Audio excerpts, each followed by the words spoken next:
People paying money to see me in a 20 by 20 ring.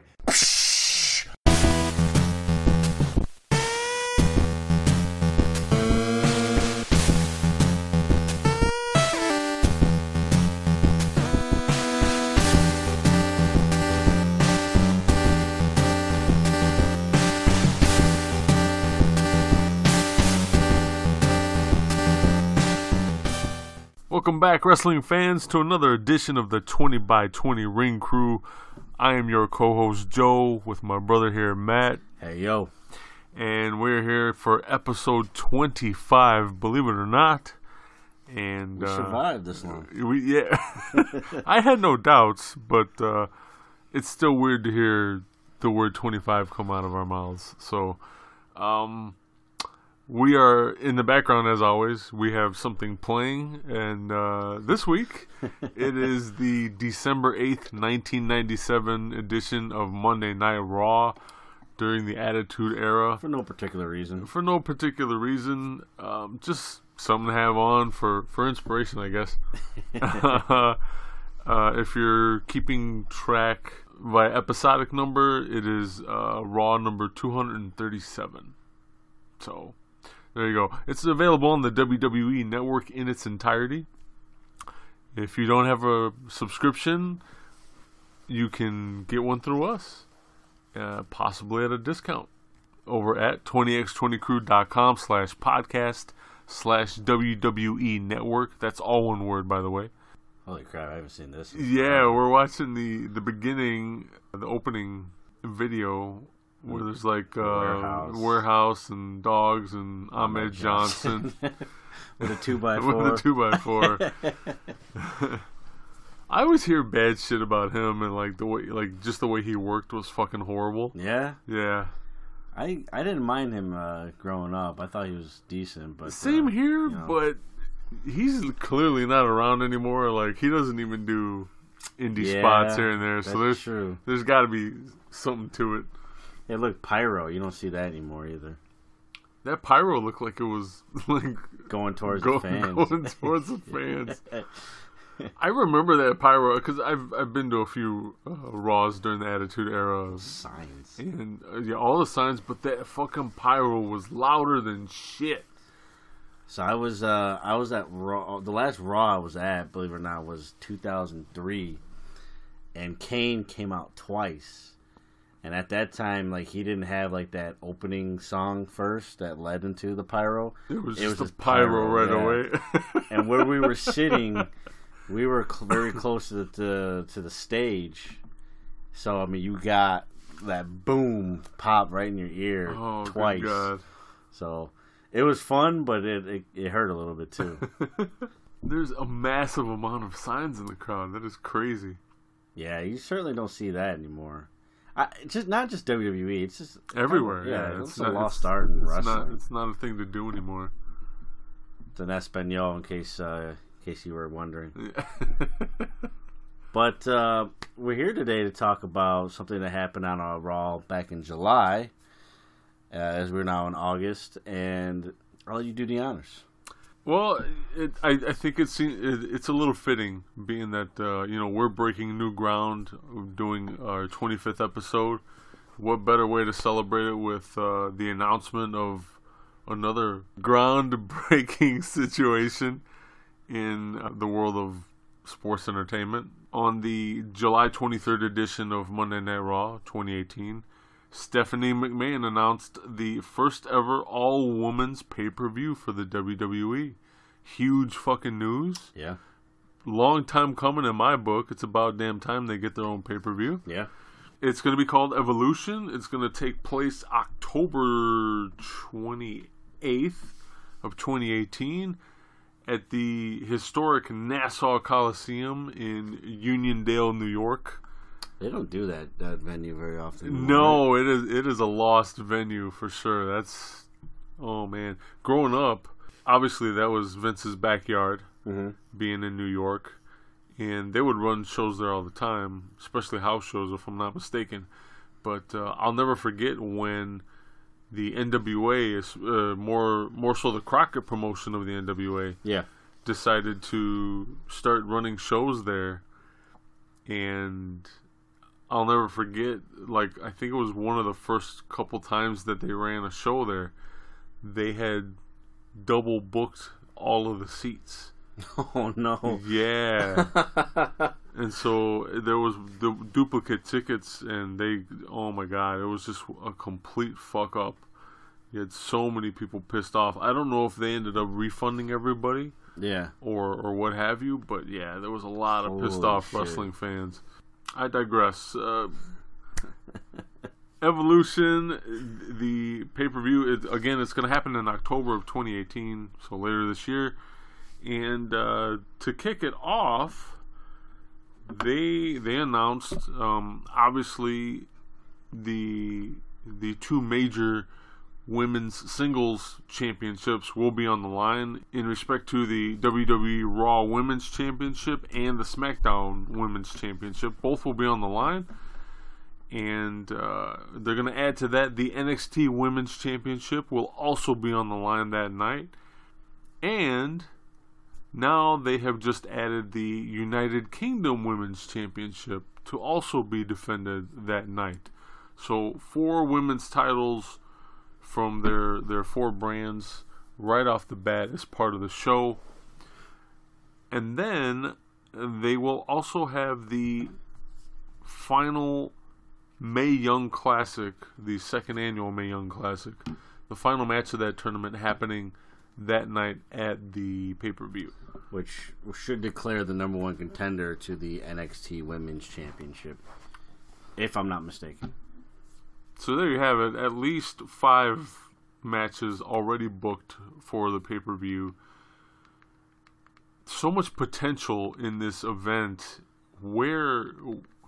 I guess we're gonna fantasy book it. Okay. Where would you start? What would you like to see? What don't you want to see? That might be an easier question to answer at this point. Especially with WWE.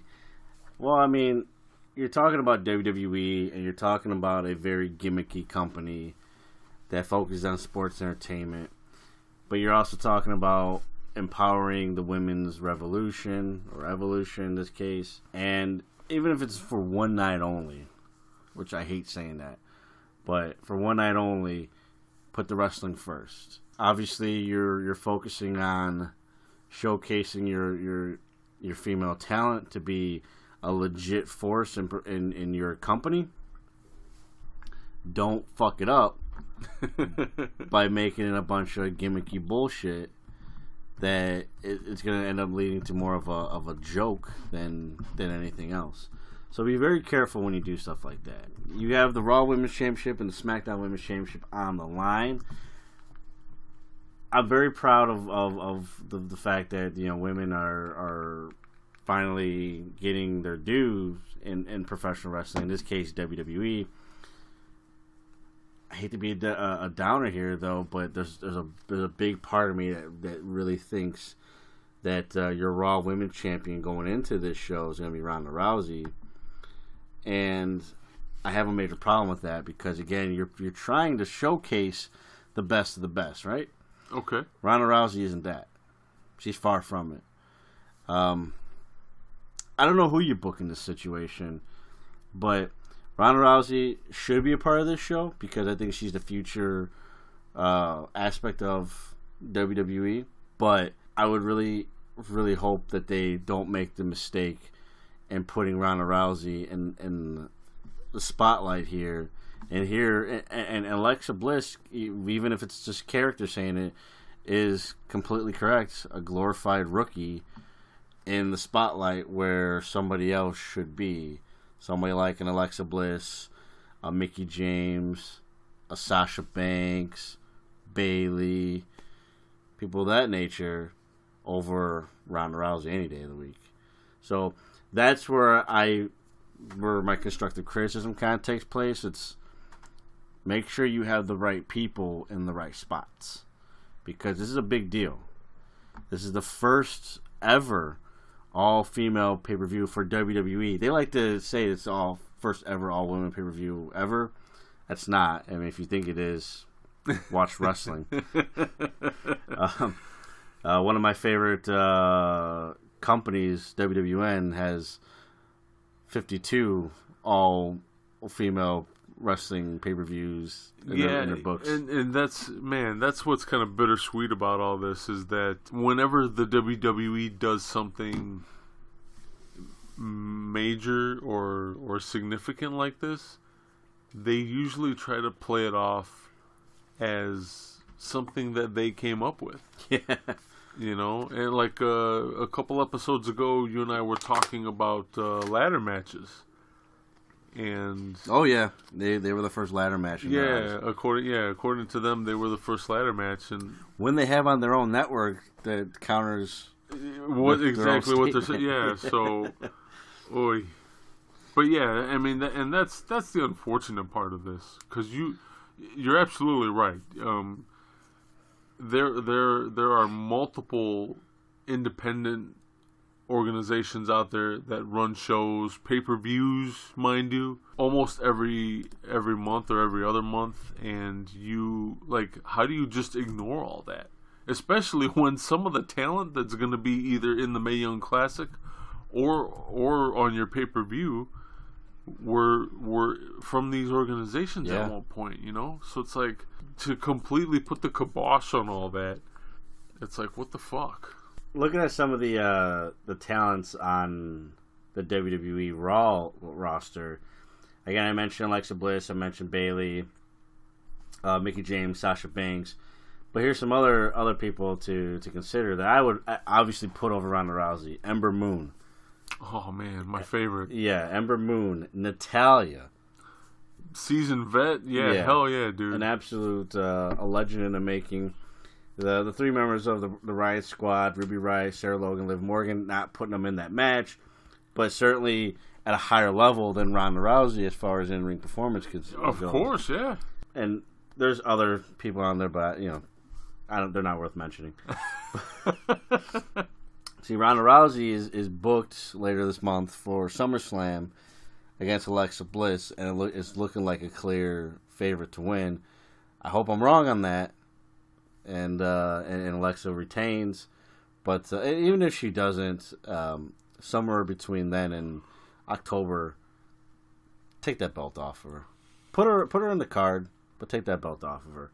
But going back real quick to what you said, that's always been my gripe about the WWE, is that everything else doesn't exist. And I understand you're trying to market your product, and you're also talking to, and I'm going to sound like a major heel here, but you're talking to uneducated fans who don't know any better, that don't know about Shine Wrestling or Shimmer. Thank you for following us.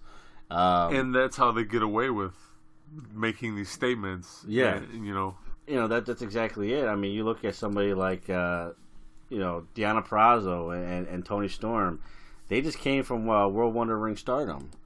And you're telling me that you're the first of your kind? No, you're not. You've taken other promotions and you used what they've already done for your company, and that's good. It's good to say we're the first ever in WWE, but don't try to push on the intelligent fans that this is the first ever. It happens all the time. It's like when they have, these first ever matches, or I'm using quotation marks with my fingers, first ever matches when they happen in New Japan. Like what they were going to do originally with AJ versus Shinsuke, until they were pretty much called out on it. Like, oh yeah, it technically happened before, but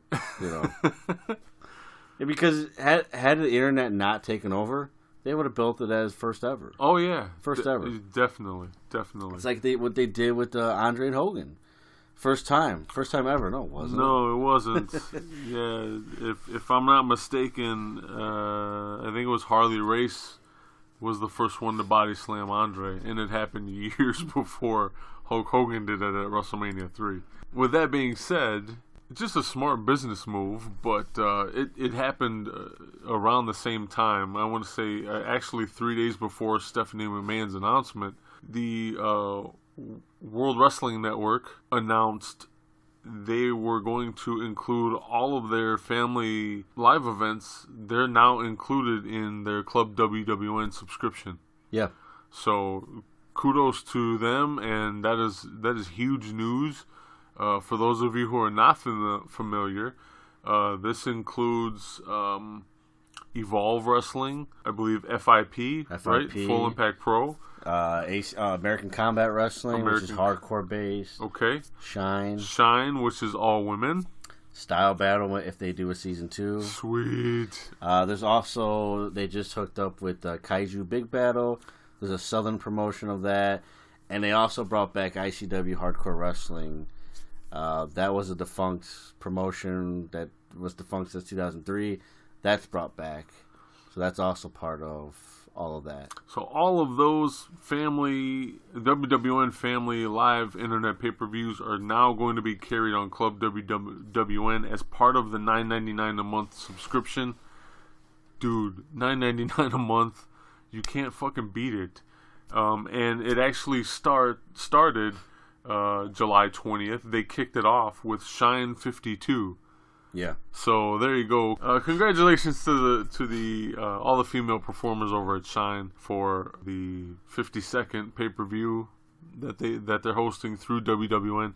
If you don't know what WWN is, if you don't know what Shine is, or Evolve, or Full Impact Pro, or any of the other organizations we just mentioned, we're gonna do you a favor.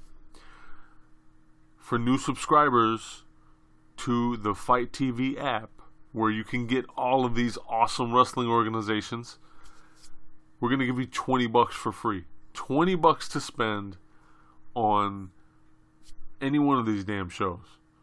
And that could mean 2 free shows, could mean 3 free shows. It all depends how you use it. But in order to get all that information and sign up for Fight TV as a new subscriber, you're going to have to download the app, but do it through our website. And we're going to give you $20 in free credit right off the bat. Get your feet wet, and experience some new, better women's wrestling than WWE. I can tell you that right now. Absolutely. Shout outs to Shine. Shout outs to Shimmer. Man. And all the other women organizations that have been doing it well before WWE. Absolutely. It's no skin off their back when WWE takes shots like that. But for me as a fan, it's aggravating because, again, you have those uneducated fans who just like, oh man, first ever. It kills, dude. It kills me because then, and as a performer, you potentially face that situation where, like, okay, say you're working for Shimmer or Shine or somewhere else, and you work there, and you get to the point where, guess what, the WWE is looking at you to come and hire you to be a part of their company, and it's like, how I would be conflicted, because it's like this entire time you're fucking trying to pass off your women's pay-per-view as the first ever, and it's like, bitch, I just took part in 50 to 100 of these things. Yeah. So that would be very conflicting for myself. Right. But really quick, if you definitely want to introduce yourself to any of those organizations and watch some awesome fucking wrestling, go to 20x20crew.com/podcast/fight. That's FITE. Download the Fight TV app, and we're going to get you $20 worth of free credit. So there you go. To enjoy some wrestling, man. Can't beat that. So going back to the show, you say you want to fantasy book it, so let's fantasy book this bad boy. Let's start with the Raw Women's title, since we're just talking about who shouldn't be champion. Who should be in this match? You know what? I don't know if you agree with me or not. And as of right now, I hate to say this, but you've got your your handful of dedicated performers that can actually carry the show, carry a title and whatnot, but they're not being used properly. And so for my money, the way things are right now, Alexa Bliss has to be in that title match. I agree, because depending on what they want to do with that title, if it's not on Rousey coming into this show, into this pay-per-view, then there's a possibility they're going to put it on her at that show.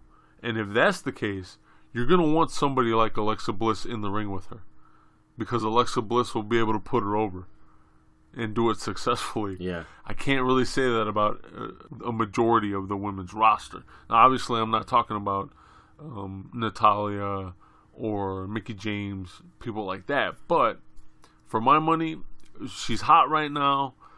She knows what the fuck she's doing in the ring. She's got to be in that match for me.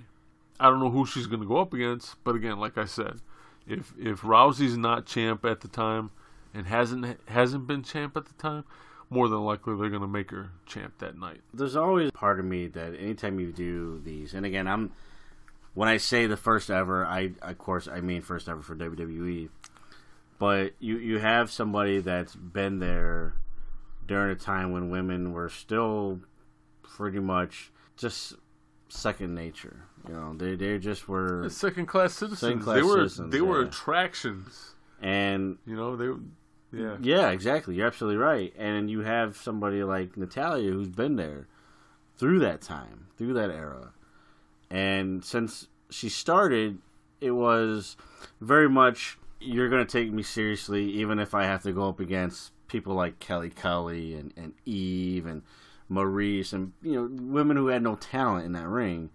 You know, they're just eye candy. I'm still going to try to my best to have a good match with them. When you do something like this and you have a special a show of this nature, you know, in this case an inaugural show, I think it's always great if you reward those that help pave the way. Especially somebody who is still relevant today, and that's Natalia. So more than likely, Natalia is going to be one of the lower likely people to be used for this match. But if I had to put a match together for the first ever Raw Women's Championship at a first ever in WWE women's show, all women's show, I'd go with Alexa Bliss versus Natalia, just because you have the best all around now in Alexa Bliss. I mean, in ring and character, she's killing it right now. And then you have Natalia, who just really needs a spotlight. That's all she needs. She can carry the rest herself. You give her that, and she'll definitely carry the match and carry the angle to where you want it to go. And she doesn't need to win this match, but she's going to give Alexa the better match, the better storyline angle, and at the end, both women are going to get over no matter who wins. And that's kind of what you should want in a situation like this. Again, this is not just an ordinary... And again, I'm even comparing it to SummerSlam, where it's an ordinary situation where it's just get her over, because that's just who we're trying to push right now. It's get the whole product as a whole over, that by the time this is over with, every single match should be, holy shit, these women are legit all around. Not Alexa Bliss is legit because she got this rookie over who really doesn't deserve to be here yet.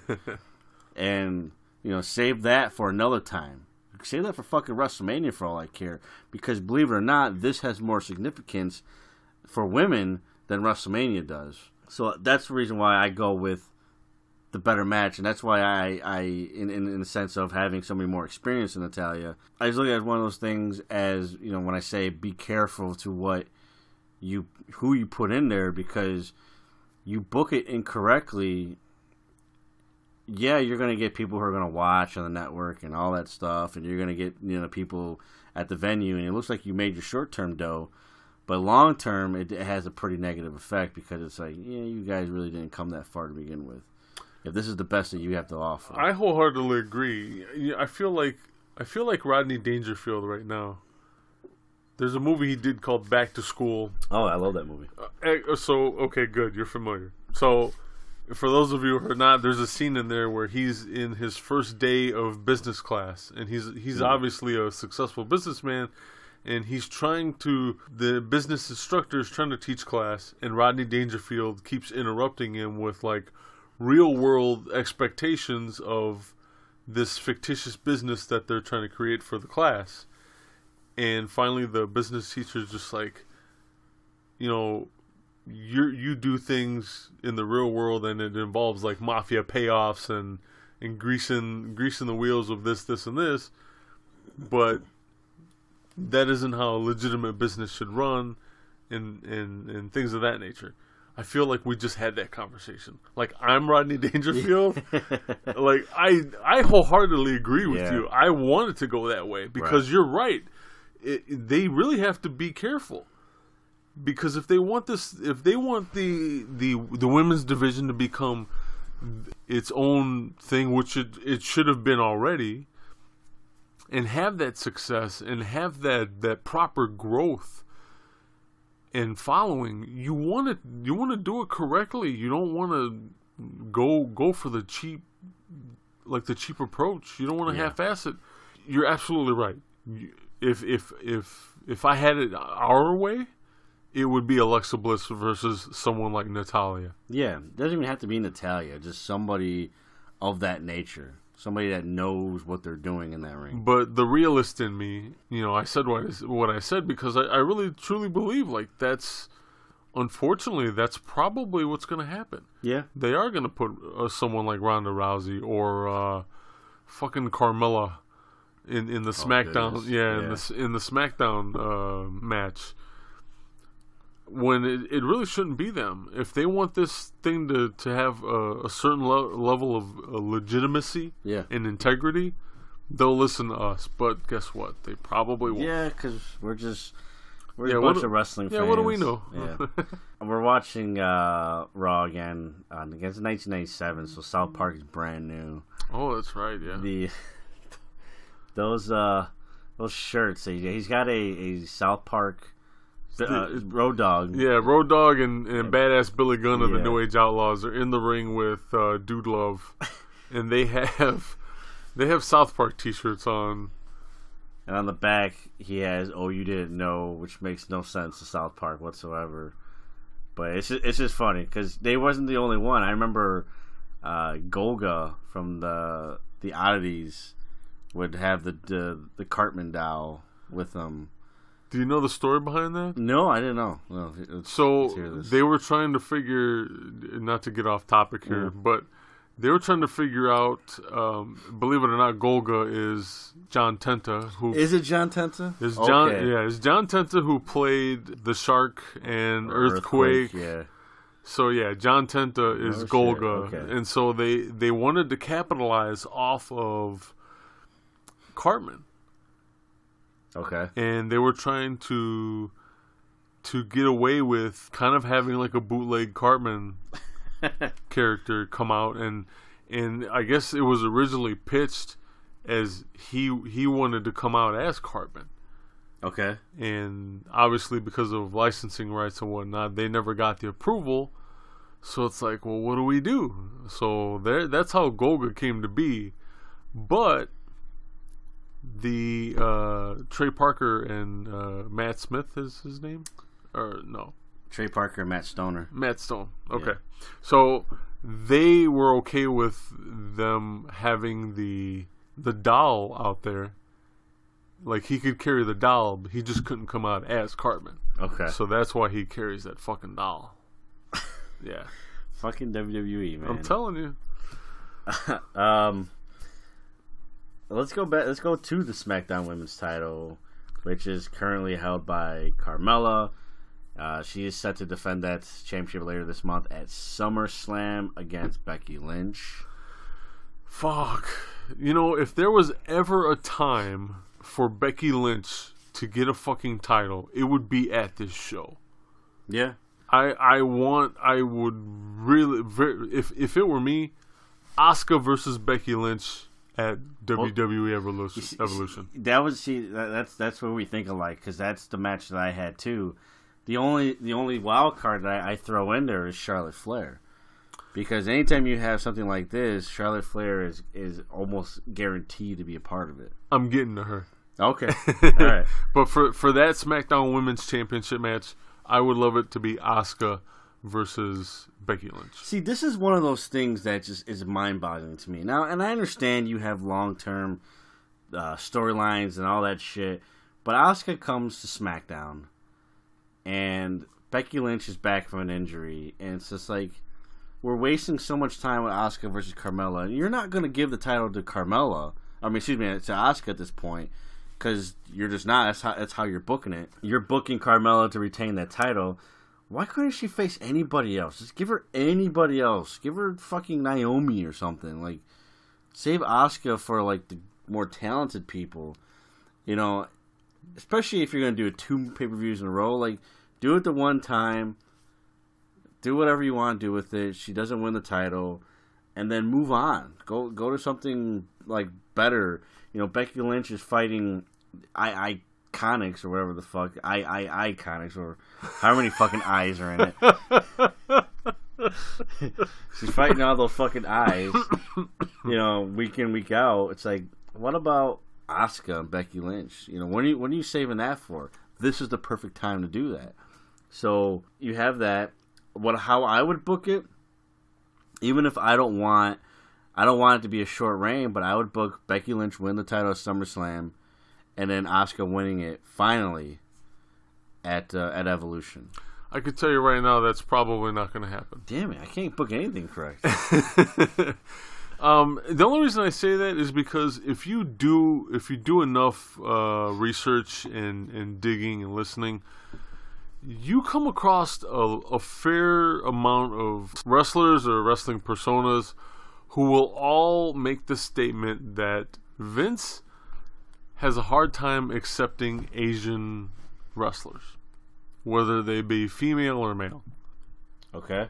So if you can think back to even when Taka Michinoku was signed and became the first light heavyweight champion. Yeah. Like, that almost did not happen.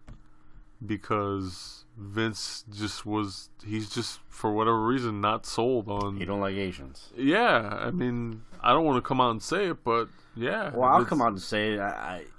Let's face facts. Vince McMahon doesn't like anybody that isn't Caucasian or Samoan, because that seems to be everyone that's been champion in that company. I don't want to speculate, but let's call it for what it is. Yeah. It's fucking bullshit. It is bullshit, absolutely.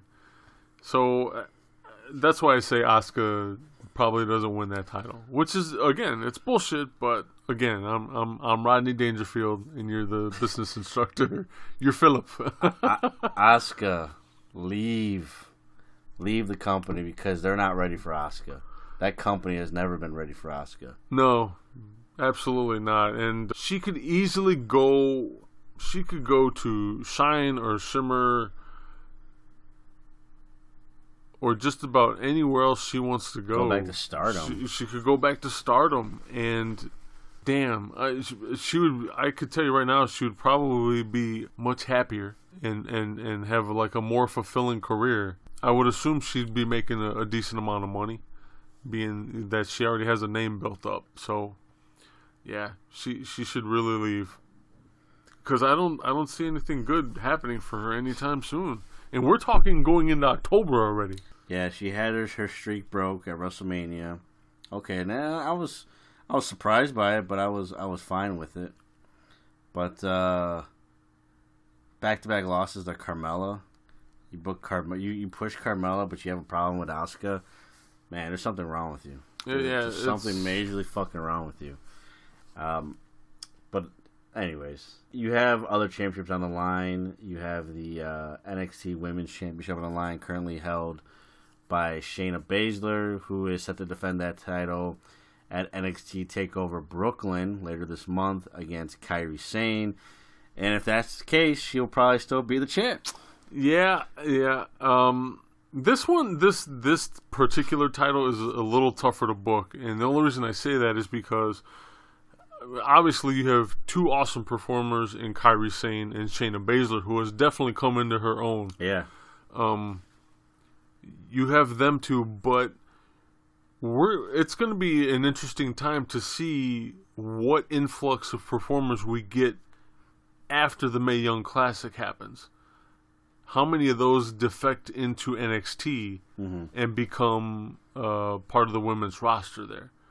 And then also, how many of them go to the UK. the UK, Right. NXT UK, and become part of the roster there? So we'll see. We'll see what actually happens. If we're talking about current roster members, yeah, I would love them to go at it, and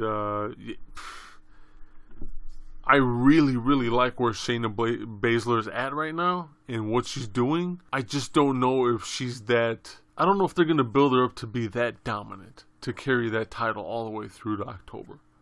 I don't know. I couldn't tell You you. think Kairi Sane takes it at SummerSlam? I mean, at NXT at Takeover Brooklyn. I don't know if she takes it at TakeOver Brooklyn, but I would say definitely before October, if not in October. I'm looking at some other names here. Candice LeRae would be a good fit for that match. Yes. Nikki Cross would be a great pick for that match. Those that's probably where I would personally leave it. Some other names stick out that they're trying to push, but I don't think they're quite ready yet. Bianca Belair is very young. Yeah. She's still got some work to do. Dakota Kai is another one that still needs some work. Lacey Evans is another one that needs some work too. But all good talent that's coming up. So, but yeah, I'm intrigued by that one. That's one of those two where you look at it and maybe you don't go a singles match. Maybe you do a triple threat. Maybe you do a fatal 4-way to kind of emphasize your NXT roster a little bit more. It's a good idea. You know, so I really think they have a good a roster pool down there that you can pull from, that you don't have to dig too much for outside talent in this case. And not only that would be bad because again you have an opportunity to emphasize NXT as well as the women roster. So I stick with your everyday NXT roster in this sense. You know what I want, and this is another layer that confuses me when I go to book this match, because I want a rematch between Nikki Cross and Shayna Baszler. It doesn't even have to be for a title. That match they put on at NXT TakeOver Chicago. Yeah. Oh my God, I fucking love that match. Absolutely, that was a badass match. Absolutely. Great storytelling on both parts, and just dude, that's what you want in a match like that. That's like the perfect example of what a wrestling match should be. I want them to go at it again, and the selfish part of me wants it to happen at this pay-per-view to showcase what is possible in women's wrestling these days. And again, it doesn't have to be for a title. Let them go at it. Yeah. There's some things I want to say about this card, but I want to go to the next one, which is going to be probably the toughest one for us to speculate because the brand hasn't actually taken off yet. But you have the United Kingdom Women's Championship that's going to be defended, or at least it says it's going to be a match. It could be for the inaugural title. You know, we don't know yet. The UK tournament, or excuse me, the WWE NXT UK brand is set to take place later this year. I know taping should be starting, I think, in August this month. Yeah, I want to say late this month. Late this month, okay. Or early September.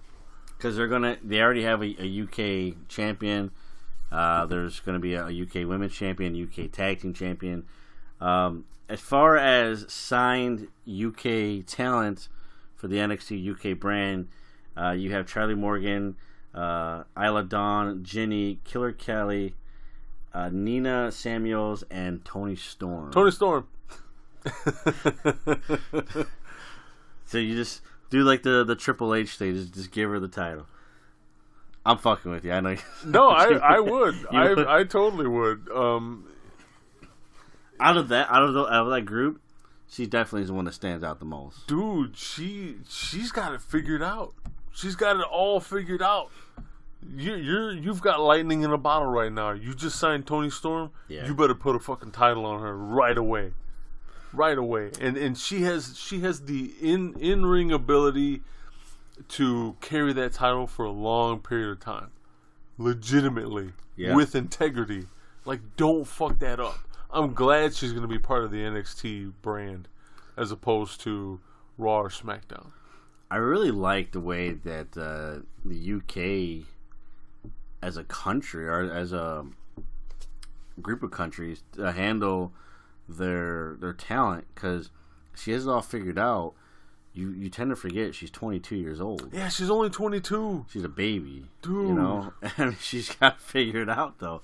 She's been doing. I mean, because they start wrestling in their early teens. Yeah, for many of them, and man, like that's crazy that she's that young and she's this crazy, like, talented, sought after performer, wrestler. So yeah, Toni Storm should be in that UK Women's Championship picture right away. She should be your inaugural champion. So if you're going to decide it that night, I would definitely pick her to win it. If you're going to have an opponent from that group, I would go with Ginny if she's healthy. Yes, I know she had an injury that's why she couldn't compete at the UK tournament that took place in June. But she's ready to go. I would go Ginny versus Toni Storm. Absolutely agree. If you haven't seen that match before, you got to see that match. Wow.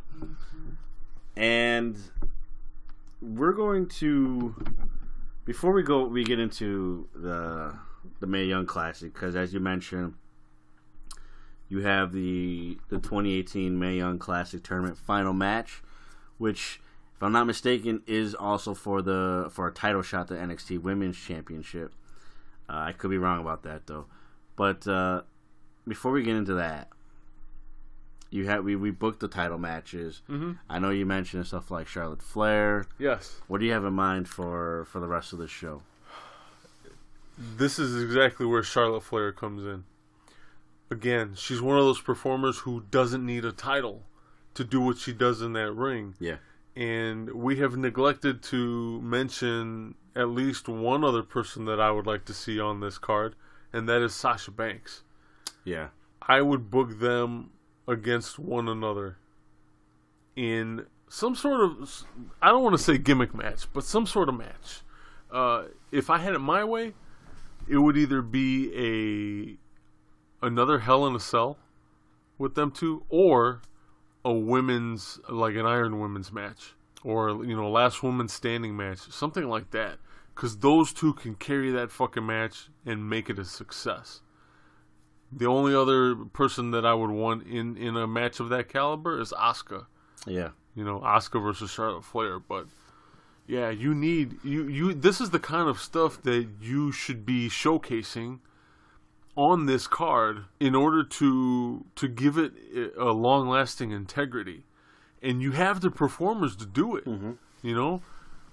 And we could sit here and like half-ass book this and be like, oh, just we got all these women, let's just throw them in a fucking battle royal. What good does that do? It's fun. That's what does Joey Janela call it? Clusterfuck. It is. It's just a clusterfuck of a match. Like, I would not put that on this card. No battle royal. No battle royal. Not even for your shittier talent. No, not even for the shittier talent. You know what I would do for the shittier talent? Tag match, gauntlet match, something of that nature. Yeah. But no battle royal. Yeah, I agree. Yeah, that's what I was going for. I didn't have like a specific person or a specific group of women for the match, but definitely don't do all singles matches or tag matches. Like, do at least one specialty match. Showcase that, I mean, they've already done it. They've already done Hell in a Cell. They've already done Iron Man or Iron Woman. I believe they've done Last Man Standing or Last Woman Standing. I believe. Could be wrong. But find a way to put in a specialty match to say that the women are willing and able to do any match that a man's able to do. And not just for the fact of equality, but just for, again, we had one thing that I hate about WWE is that anytime there's a women's match, they have to emphasize this is a women's division match. Why do we have to do that? We know they're women. Yeah. Like, I can see, you know? I can tell that they're women, okay? Like, we don't need to say this is a women's division match, because what that means is this is a specialty match, a special attraction match. That's what that screams at me. And I don't want that anymore. I don't want it to scream, though, this is a women's match, because that's what women's matches were back in the day. And by back in the day, I mean last decade. You know, it's, this is the women are being cutesy and think they can do what we can do. No, they can. They should be able to. So drop that. Drop the whole women's division match.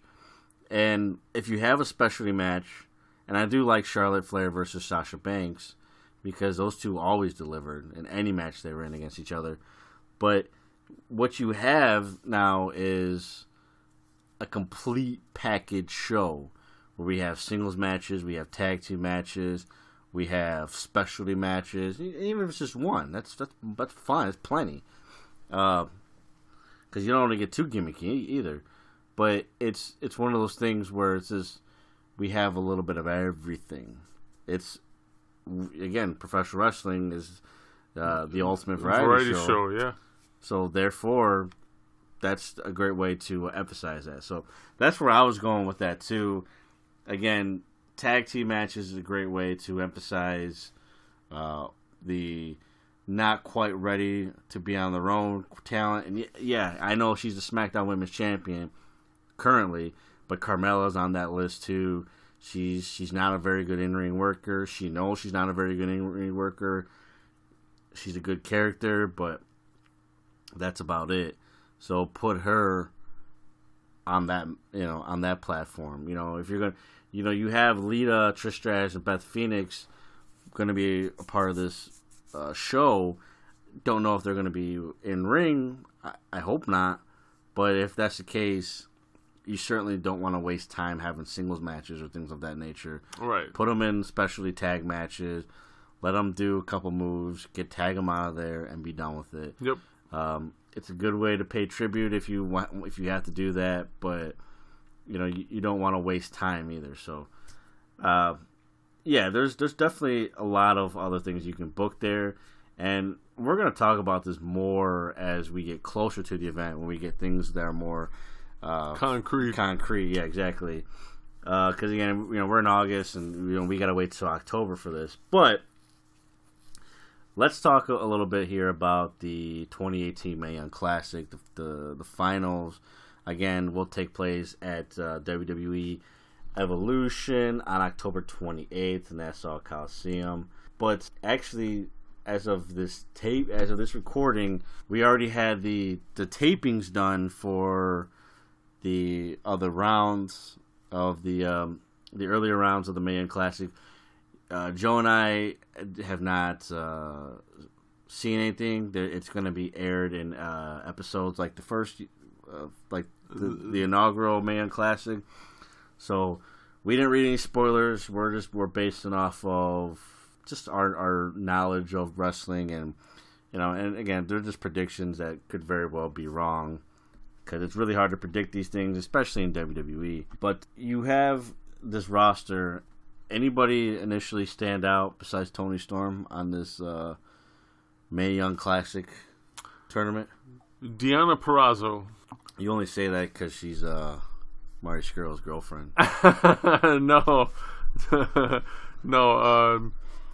She bills herself as the virtuoso. The virtuoso of the Fujiwara armbar, which she does very well. I mean, she definitely has it down packed. But besides her, I'm probably butchering her name, but the former Japanese wrestler Io Shirai. Okay, that sounds like you hit it right. That was a big sign. It was a huge signing. Yeah, absolutely. She definitely stands out. Again, I don't know, I hate to say it, but Vince has a thing about Asian wrestlers, so Although an Asian wrestler did win this last year, though. yes. But again, it's a tournament. Yeah. You know, it's a gimmick. Yeah. It's strictly a gimmick. There's, you know, they don't put any integrity into it. Now, do they have a better chance? And I'll even include the NXT, both UK and I guess United States NXT brands. Are they safer as far as Asian wrestlers because that's Triple H's? I wholeheartedly believe that.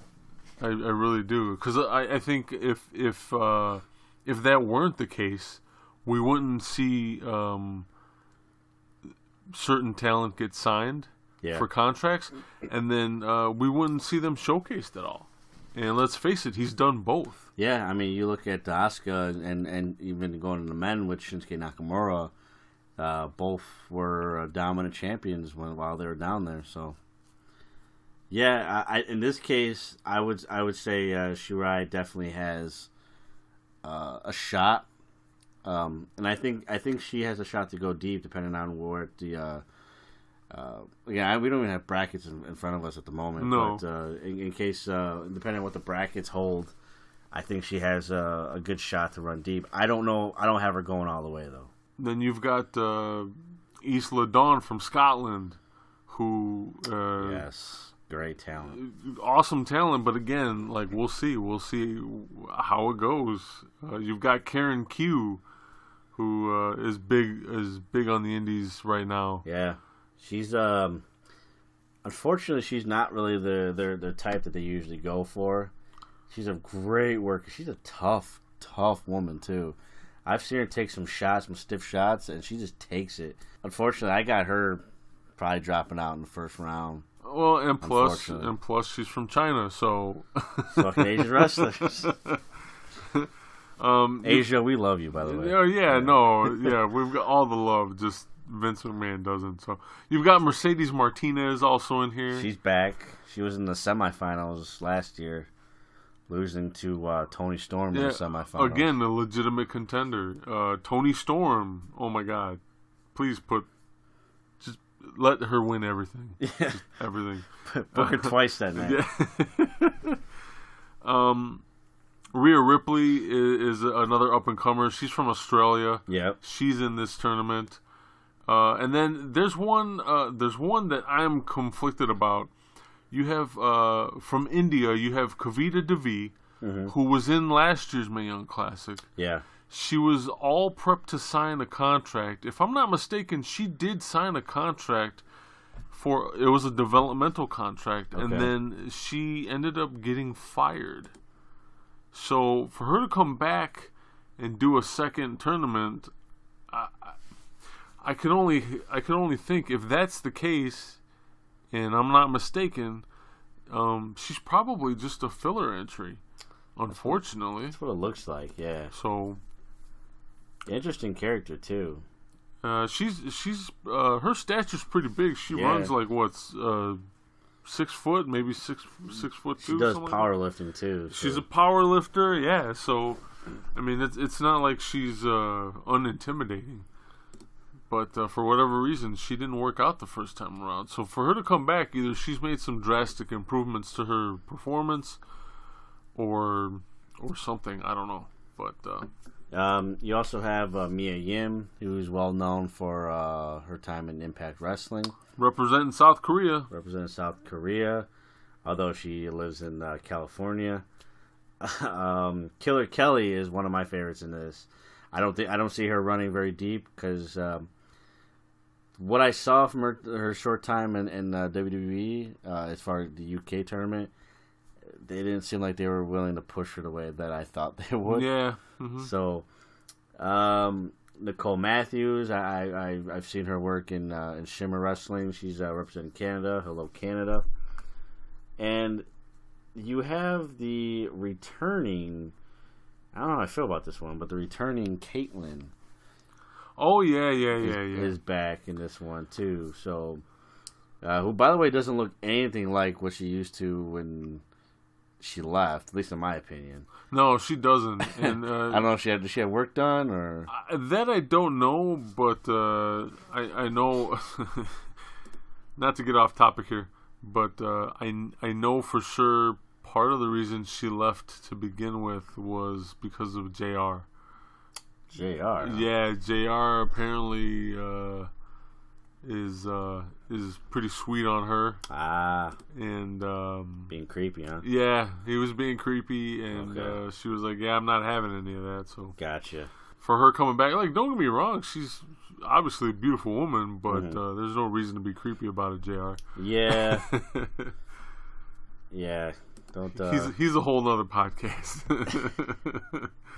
But yeah, she's back. Yeah, she's back. She's back to wrestling. Casey Catanzaro, if I'm pronouncing that correctly. She's going to be in it. I've never seen her in ring work, but I do Neither remember have I. her from American Ninja Warrior. She's well known for that. Yeah. So she's very athletic in that sense. Don't know how her in ring work is going. It says she made her debut last year, so she's pretty brand new.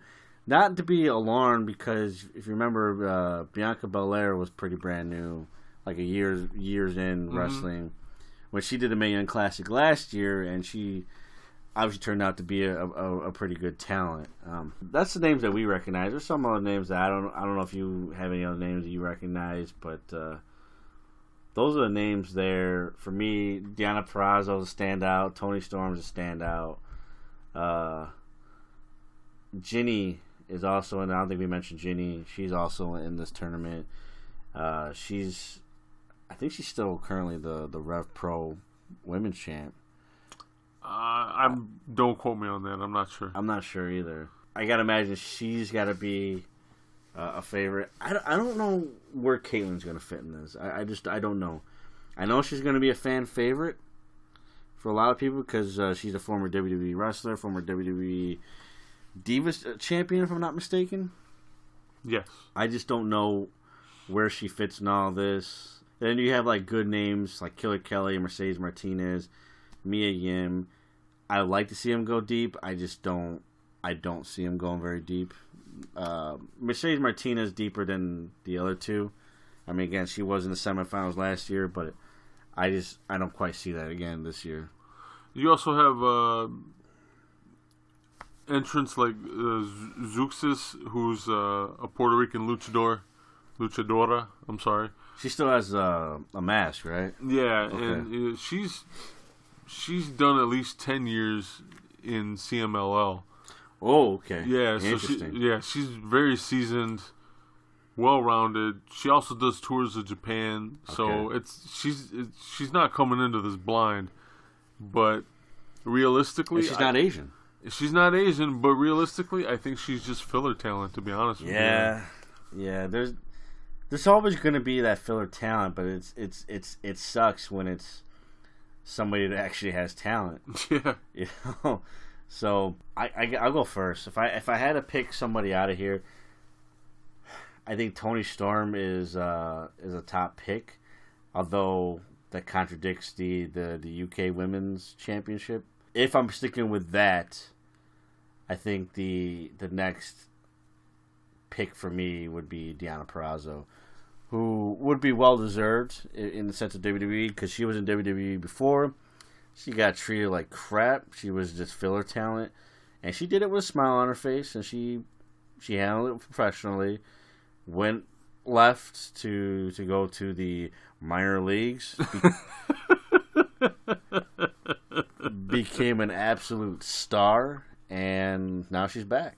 And if they're smart, they do everything in their power to make sure she sticks around because she's a legit talent.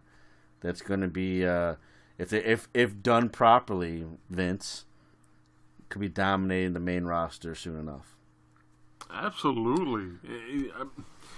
I don't know if she's my overall pick. Okay.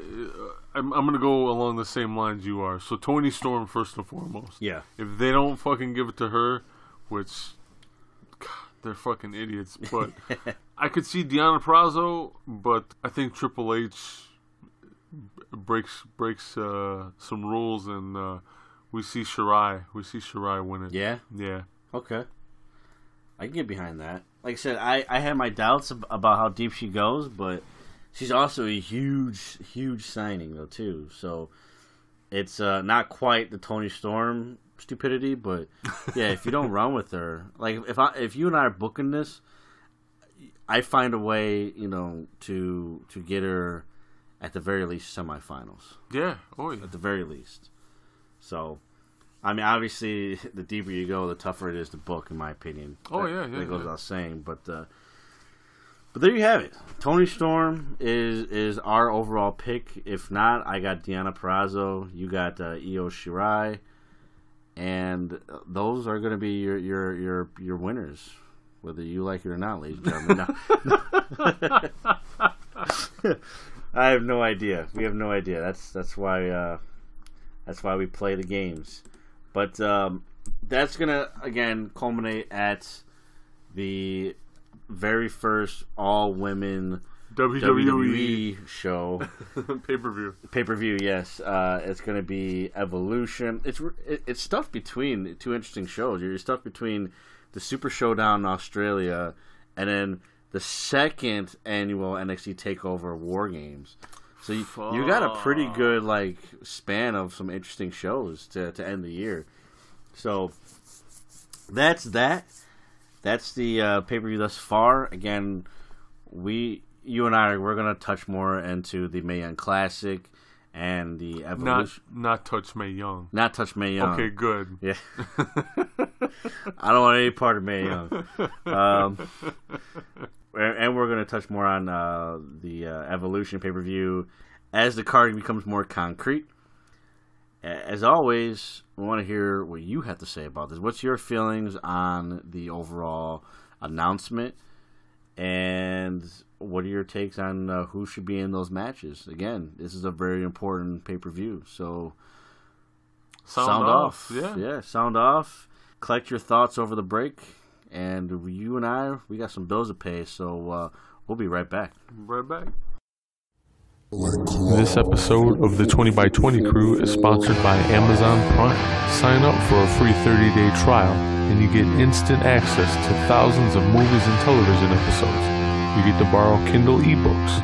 You also get unlimited free 2-day shipping with no minimum order size. You don't have to purchase. You can cancel anytime and still show the 20x20 Crew some love. You can sign up for Amazon Prime through the 20x20 Crew by visiting our website at 20x20crew.com/podcast/Amazon. Thank you for listening. Thank you for all the support. And now let's get back to the show. Welcome back, ladies and gentlemen. Thanks again for hanging in there with us. Episode 25 is halfway in the books. And thanks for supporting us for our adventures through the first 25, and here's to 25 more. Yes, thank you. We're coming back from the break, and we just got done talking about the WWE's historic all-women show / pay-per-view. We're going to change gears here, and I've got to ask you something that has been on my wrestling mind for some time. I've always wanted your opinion.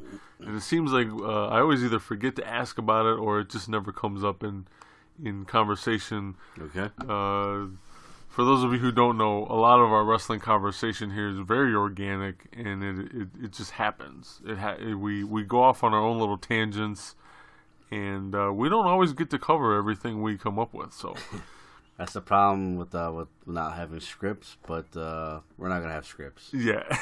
And on that note, it's really relevant pertaining to Slammiversary this year.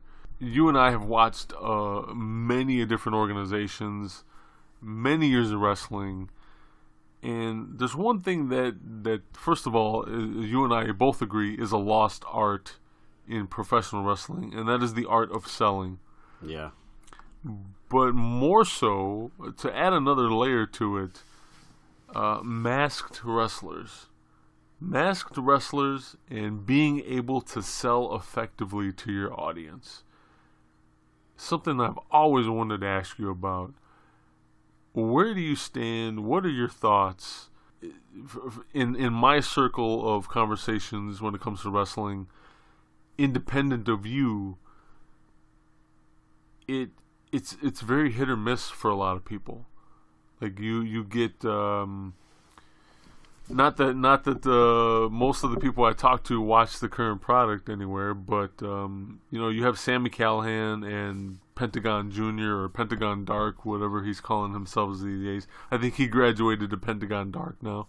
You have a situation like that, and if you've watched a handful of Pentagon Jr. matches, suffice it to say, he can sell. Yeah. So what about him makes him an effective seller? And does it have anything to do with his mask? I think it's a case-by-case situation, and that's a very generic answer because I think anybody, mask or not mask, is a case-by-case situation, but not every mask is built the same. With Pentagon, though, let's take away the facial expression because you have a mask on, right? So you can't see the facial expressions the way you could if I wasn't wearing a mask or if they weren't wearing a mask. However, you look at a guy like Mil Mascaras, who was notorious for being stiff and not selling moves. Very notorious for that. But the problem isn't necessarily the facial expressions, it's the body language as a whole. You're not selling, if you're being slammed to the ground, you're not selling your back being hurt. Even if you're getting punched in the face, even if you can't see the face, you can see a reaction of you got headbutted in the jaw or you got punched in the face. No matter what you do in that ring, whether I can see your face or not, as we see Kane on the screen, if you're supposed to sell a move, it's all about the overall body language. If you get hit in the leg, if somebody's working the leg, you sell that leg. Even if you can't see the agony in your face, you look at a guy like, I don't know why he popped in my head, but somebody like Psychosis in his older mask, where it took up his entire face pretty much. Rey Mysterio Jr. in his older mask especially took up his entire face.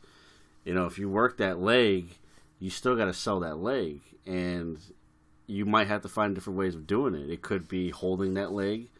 It could be tweaking your moveset. If you're working the leg and you're a high flyer, maybe you don't do high flying moves because again, you're selling the injury, you're selling all that. So a good wrestler, masked or unmasked, and Pentagon Jr., Pentagon Dark, or Penta 0M, yeah, whatever you want to call him, is going to be able to sell the move because he understands wrestling, he respects wrestling, and if somebody is going to put him in a set of move sets, he's going to sell it, and he's going to make sure the fans see it one way or another. So the generic answer, but I think is the best answer, is no matter who you are, and you're gonna sell it and make it look good, even if you are restricted from facial expressions. Which I think you and I are in agreement is probably the easiest way to sell a move is the looks on somebody's face. At least as a fan standpoint, yeah, it's easy to say that guy's in pain, or at least he's supposed to be in pain. So it's an intriguing thing, and you look at some of the Mexican talent, or not necessarily Mexican talent, but the mask talent. It just happens to be a lot of lucha libres luchadors that have the mask, and it's interesting to see how they interact with the storytelling of a wrestling match. And unfortunately, you still see those that are putting moves and they just bounce right back up, and it becomes very much acrobatic, and the whole storytelling concept of the art of selling still fails. And that's why I still feel even in the better wrestling promotions, the art of selling is still kind of a lost art. Do you think that point of view of masked wrestlers can't sell for shit. Do you think that has anything to do with lucha libre as a style or strong style? I think it definitely has something to play with that, for sure. Because one guy that constantly comes up in this conversation with people independently of you is Jushin Thunder Liger. Yeah. And he is by far my all-time favorite Japanese wrestler. I personally have no problem with the way he sells stuff. But there are a overwhelming amount of fans who don't like his in-ring work. And part of it is because of the generic excuse or reason of he can't sell. It's like, how do I know he's hurt? How do because unlike Pentagon Jr., Jushin, his mask is completely covering his face. You can't see anything. Right. You can hear him scream in pain, but that's about it. Other than that, like, he has to use his body language to sell everything. It becomes tougher. There's no doubt about that. Yeah. And I think that's, I'm looking at the Triple Mania card. You look at a guy like Psycho Clown. There's another guy. The entire. I try not to look at Psycho Clown. I know. I'm afraid of clown, folks. You and clowns don't really mix. But Psycho Clown is a huge name in AAA, and that mask is a full face mask. Yeah. Very Halloween-esque mask, if you will. Again, it's definitely tougher because, again, the immediate thing when somebody's in pain is the look on their face, the look of agony, whether they're being put in a move or just had a move done on them. It's usually in the facial expression. So when you take that away, you put yourself in a disadvantage. As a fan, I think it's important for you to understand that as well and be fair.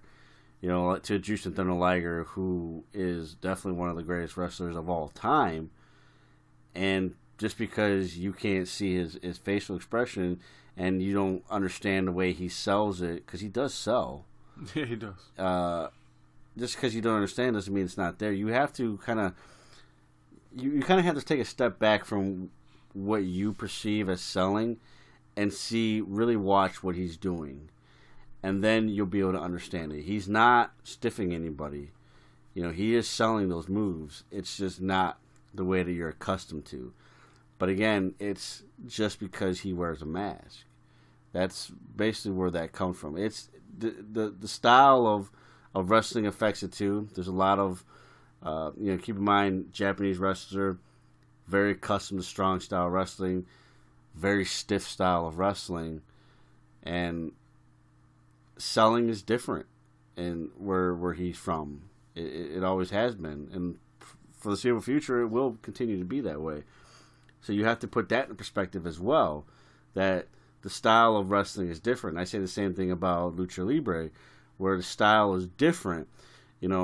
Doing certain moves doesn't necessarily warrant you to lay in agony.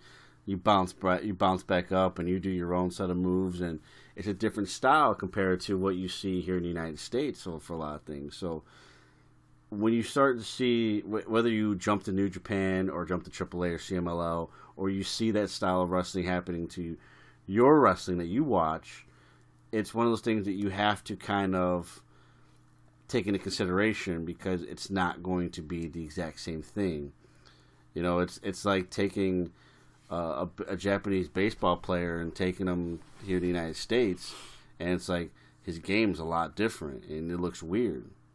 And it doesn't always work as far as the American audience is concerned, but it doesn't mean it's not working as the overall formula for what he or she is trying to do. I want to ask you about a few guys in particular. Okay. Explain as little or as much as you want to. Okay. La Parka. La Parka. Especially, think back to his WCW days. Full body suit, man. Yeah. Definitely Lucha Libre style. Definitely worked a lot of shorter matches at that time, too. Mm-hmm. So there really wasn't much selling at that point. There was definitely just a lot more Lucha Libre. high octane style. But that's another guy that would be at a disadvantage if you do it today, and let's say you did a 15-minute match, and you're now talking selling matches, selling moves. That's again another guy at very much like a Jushin Thunder Liger, where you're at a disadvantage because you have absolutely no facial expression at all, nothing. The only thing you could do is scream in that mask and show the body language. But again, for what he was doing at the time, especially if you're talking WCW, it worked because they were just supposed to be high octane matches, and there really was no down spots where you're trying to sell a really big move until the very end. Prince Puma, who everybody else knows as Ricochet. But I want to talk about him as Prince Puma. Prince Puma? Mm-hmm. I think that's kind of an intriguing example of the guy that does it with his body language. He sells pretty well with his body language. Sells very well with his body language. I think that's just the level of the different style of wrestler.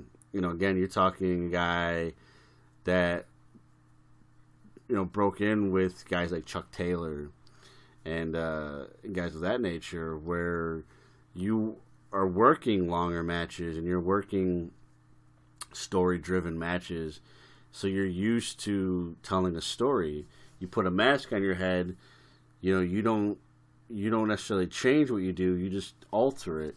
So whatever you're doing in your face, you just emphasize that even more with the rest of your body.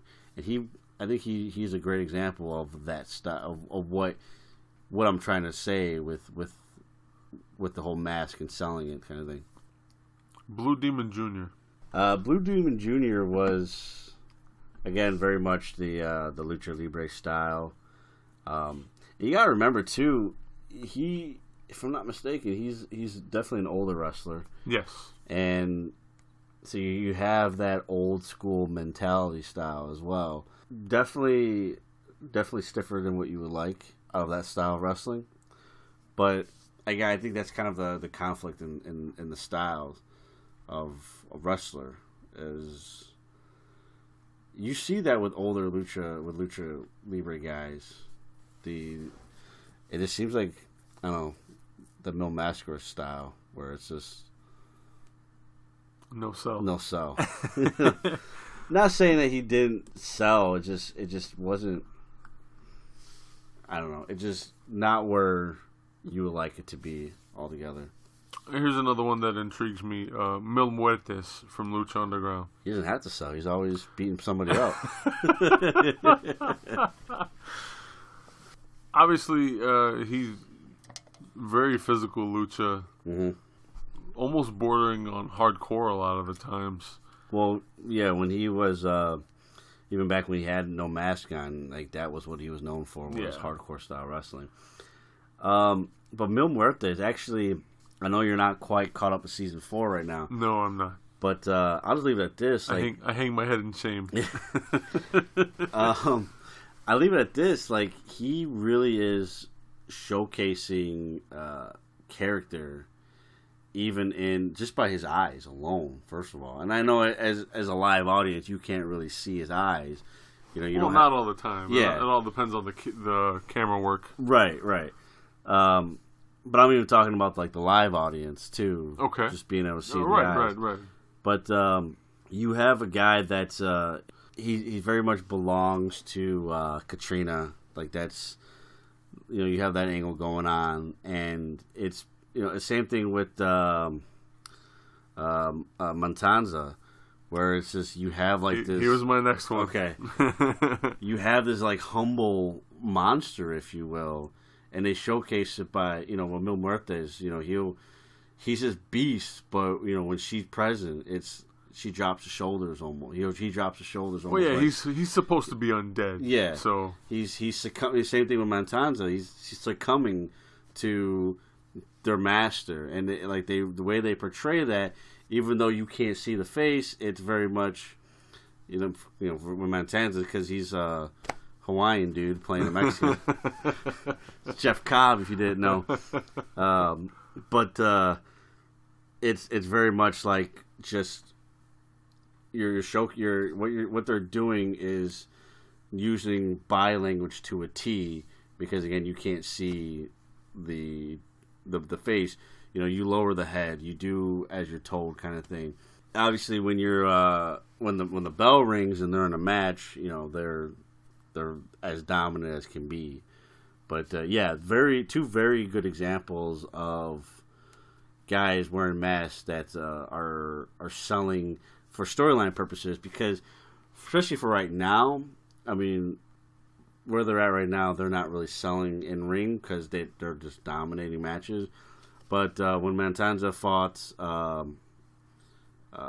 Pentagon Dark and got his arm broke, I mean, he sold the shit out of that. You know, so it can be done. It's always an interesting conversation to have, because it's something you really don't think about at first glance when you're watching someone with a mask wrestle. You're just watching them wrestle. Right. And then it kind of takes a while. And I don't want to sound like I'm picking on a lot of the old school guys, but a lot of the guys who I talk to who identify with like, being fans of old school wrestling, yeah, you do have a lot of that. Like, it's almost a bias to where, like, oh, you know, all those fucking luchadors can't sell right. That's the Mil Mascaras thing, man. Because you can't see their facial expressions. But it's like, you know, I hate to disagree, because disagreeing with people like that, usually I end up in a long, heated conversation. But yeah, I think I think you're right. I think it all depends on it's a case by case basis. Yeah. Depending on the luchador, and either they know how to sell with their body or they don't. And even if they don't, it doesn't mean they're not doing their job in the ring correctly. Right. Because they could be just wrestling a certain style that doesn't necessarily mean a whole lot of body selling. But that would potentially take away a little bit of the performance for at least myself. Right. So last week we touched a little bit on the Sami Callihan and Pentagon Jr. match from Slammiversary. And spoiler alert at this point, actually I spoiled it last week, what am I saying? Pentagon Jr. wins it. He retains his mask. It was mask versus hair in this sense. Lucha de apuestas is very commonly used in professional wrestling all over the world now. Obviously, it was something that was made popular in Mexico. For those who don't know, masked wrestlers, masked luchadors, that's everything to them. You lose that, you lose so much honor and credibility. So it's an intriguing thing here, because now you're talking storyline driven profession here, professional wrestling. It's fake, ladies and gentlemen, in case you didn't know. And you have predetermined endings here. If you're a masked wrestler, I gotta ask you this: like, are you putting your mask online? Are you saying, yeah, I'll take it off, I'll take that risk, take a shot at this, and how does this work? You know? Like, yeah, I don't know. Like, you know, over the years you hear about like hair versus hair matches. Yeah. Where a guy's like, oh, I'm going bald. I've been looking for a reason to get rid of my hair. Let's do a hair versus hair match. In the case of Molly Holly, she was donating for cancer, so it's like, let's just put in a match. Yeah. And that was always that was the smart way of doing that kind of a match, where right. you could kill two birds with one stone, so to speak. They should have did that with Baron Corbin and get more out of it. Yeah. And Jim Cornette is the first one to be all over that. Like, wait a minute, you're gonna shave your head? Don't do it just yet. Let's have a hair versus hair match, right? Because that was super huge and super over, especially in the territories that he was a part of, right? And like, what better way to juice up the crowd than, hey, I'm gonna put my hair on the line? So it only made sense. But with a mask, it's your identity. You're giving away your identity. You're giving away everything you've built up underneath that mask. And I don't necessarily understand, other than money, I don't understand the reasoning behind giving up your mask. And even then, money is just, to me, it's just to an extent. Like, you can only, not to sound like the $1 Million Man, but I'm sure everybody has a price. Sure, yeah. But there's a lot more you're giving up. And I know over the years, like WCW, they were shelling out the dough left and right. And not that that makes it a good reason, but they definitely paid the guys like Rey Mysterio and Juventud Guerrera right a lot of money to take that mask off. So yeah, it's really intriguing. I mean, you look at masked wrestlers again. That's your livelihood, and Triple Mania that's happening later this month. It's going to be on August 25th. We'll have more details as it gets closer, because I'm pretty sure that's going to be on Twitch as well. But you have two matches that are mask versus mask. We have one that's hair versus mask. You have Fabi Apache versus Lady Shani. Lady Shani is putting her mask on the line against hair. And then you have Psycho Clown versus El Hijo del Fantasma versus LA Park versus Pentagon Jr., that guy again. Mask versus mask, which you and I are pretty much in the assumption that the person who is pinned or submitted is going to be the one that has to take off his mask. Take his mask off, yeah. So you potentially could have two unmaskings in one night. Last year, Triple Mania, we saw the legendary Dr. Wagner Jr. lose a mask versus mask match against Psycho Clown. And I want to point out, too, that was your main event. You had a match that had, I forget the third participant, but El Hijo del Fantasma. I want to say Texano Jr., but you had Johnny Mundo. I think it was Texano Jr. Okay, Texano Jr. Defending 3 championships, your 3 top championships. And that was not the main event. The main event was a mask versus mask match against Psycho Clown and Dr. Wagner just Jr. to show you how important that is. Like, that was the main event over any title, Yeah, and one of those guys were going to lose their identity.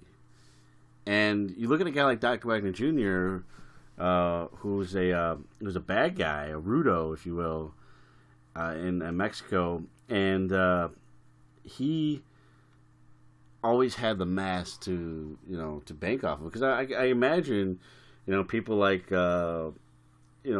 like Psycho Clown can go out in public and people not know who they are. You take that mask off, now you're a celebrity. You have that, but you also have the humiliation of taking it off, because that's frowned upon still. After all these years, it's still frowned upon. And it happens all the time. It happens all the time when you have people taking their masks off for these matches, and it's really intriguing that that's people are willing to do that. Yeah, money's got to be involved, but we talked about in the show before the long-term effects of taking off a mask. I don't know if I could do that. I don't know. I don't think I could. I don't think I could either, especially the longer I got into my career. I would just be like, no, there's no fucking way. Yeah. There's no way. One of the mask versus mask matches that I wanted to bring up is it happened in, I believe, season 2 of Lucha Underground. It was Sexy Star versus Superfly in a mask versus mask match. And to my knowledge, probably one of the very few intergender matches at that. So I believe so, yeah. And Sexy Star won, so Superfly had to unmask, and the way the storyline went, he ended up getting his arm broke by Pentagon Jr. anyway, so he left like almost immediately after and didn't come back for a few months. Yeah. But that's not always the case. I mean, and even when he did come back, he still performed the same way. I mean, he was a little more vindictive because he had some scores to settle, but he wasn't the same wrestler. And I think, sadly, the unmasking had a lot to do with that. Well, you have to, that's a good point you brought up, too, because, you look at Rey Mysterio. Obviously, Rey Mysterio is a well-known wrestler, but let's look at when he took his mask off.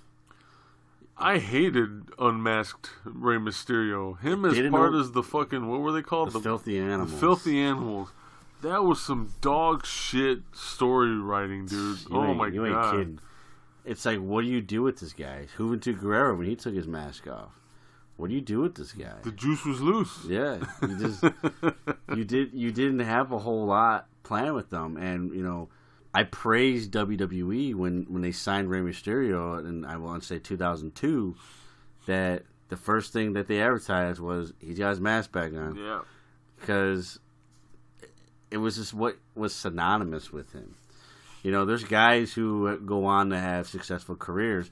Thus far, 1 year into it, Dr. Wagner Jr., who now wrestles under Ray Wagner, has had a successful career still. Doesn't always work out that way. Well, but see, that makes a lot of sense because for those of you who don't know, Ray Wagner translates to King Wagner. Yeah. So that's like an evolution of his character. Sure.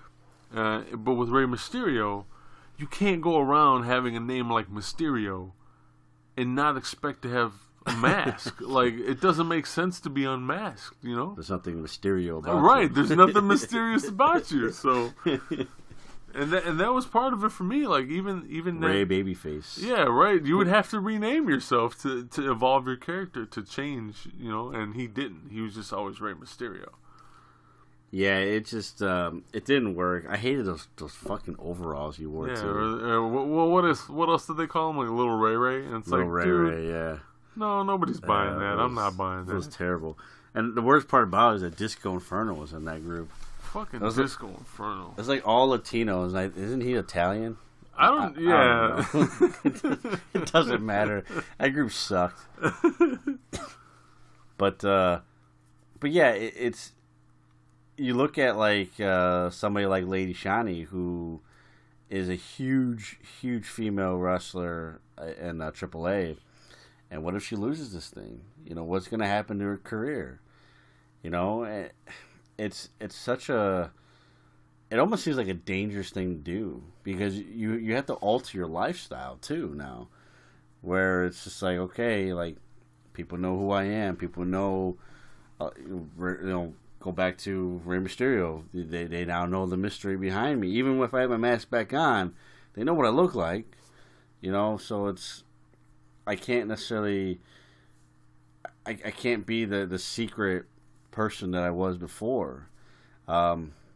Even if you're not even talking about the integrity of it all anymore, you're just talking about just the fact that you're now exposed to the whole world to see. That never goes away, especially to these days with the internet.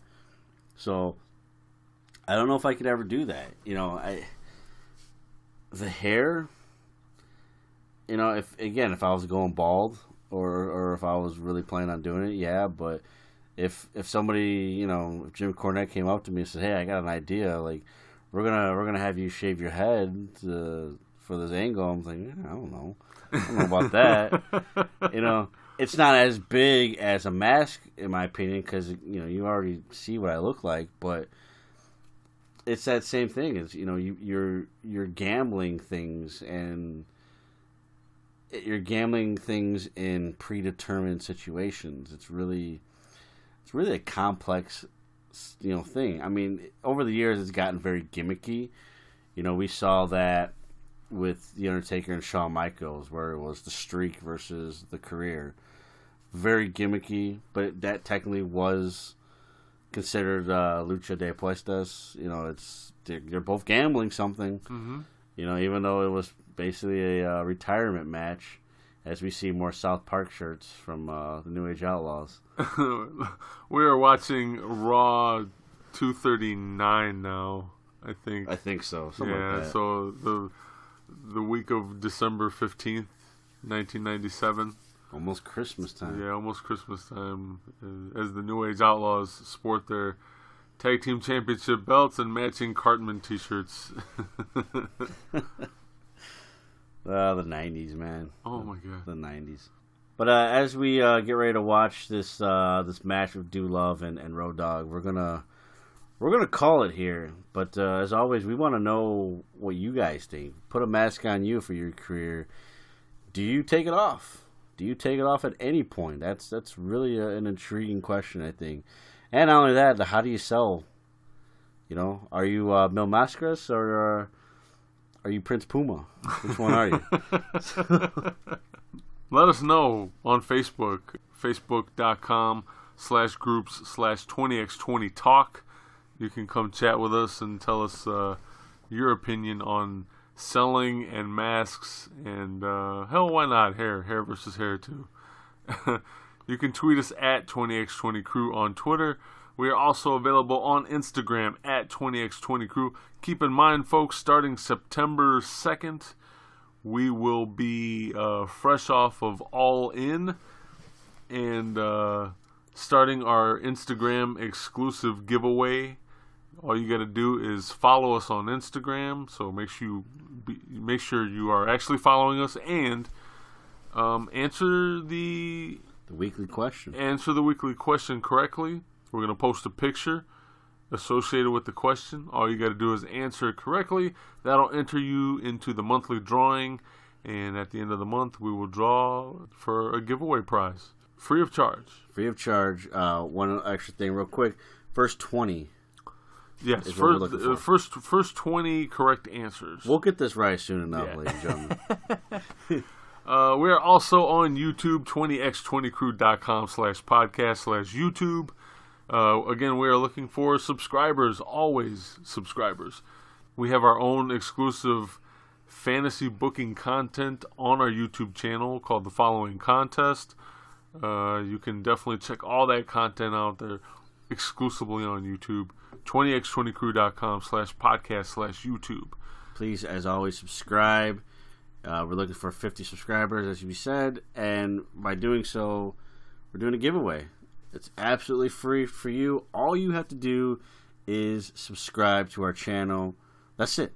You're automatically put into the drawing. And then, of course, our Facebook page is facebook.com/20x20crew. And our home base, our home arena, if you will, 20x20crew.com. You can find anything and everything there. Old episodes, merch, you name it. It's all there. So, on that note, we're closing up shop again. Until next time, we will see you in the ring.